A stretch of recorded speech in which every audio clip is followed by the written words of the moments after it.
اما برای تثبیت فرمول واحدهای اندازه‌گیری به همدیگه کار در کلاس صفحه 75 رو قسمت دومش رو اینجا آوردیم. گفته طبق جدول زیر رابطه ها رو پر کن. اینجا گفته 5 درجه چند رادیان پی 36. خب گفتیم برای تبدیل رادیان که الان داده بهمون به درجه کافیه این رو ضرب در 180 پیوم کنیم. پی با پی ساده میشه 180 تقسیم بر 7. چون 180 به 7 بخش پذیر نیست، جوابی که به دست میاد به طور تقریبی میشه 25/7 درجه. اما 24 درجه رو اینجا داده، خب این رو باید ضرب در پی 180 کنیم. جوابش برابر میشه با 2 پی نهم.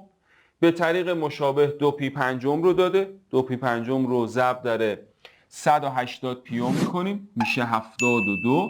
120 درجه رو هم اینجا دوباره بنویسم، 120 ضرب در پی 180 مساوی میشه با، خب این به 60 میشه 2، این به 60 میشه 3، میشه پی سوم.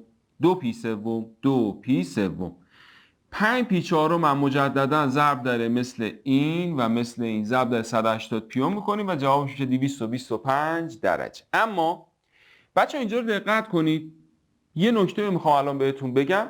در ادامه درس، در درس‌های بعد در موردش صحبت میکنیم. ببینید من 5 پی چهارم رو چجوری دیگه میتونم بنویسم.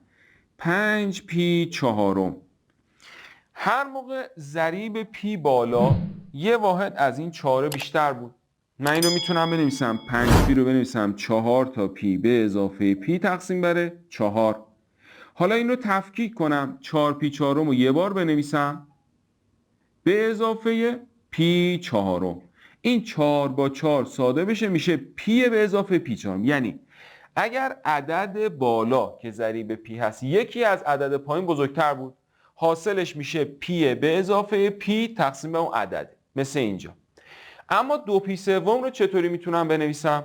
2 پی سوم چون 2 از 3 یه واحد کمتره، من این رو میتونم بنویسم پی منهای پی سوم. این معادل اینه، این معادل اینه. در ادامه در مورد این موضوع با هم دیگه کار میکنیم.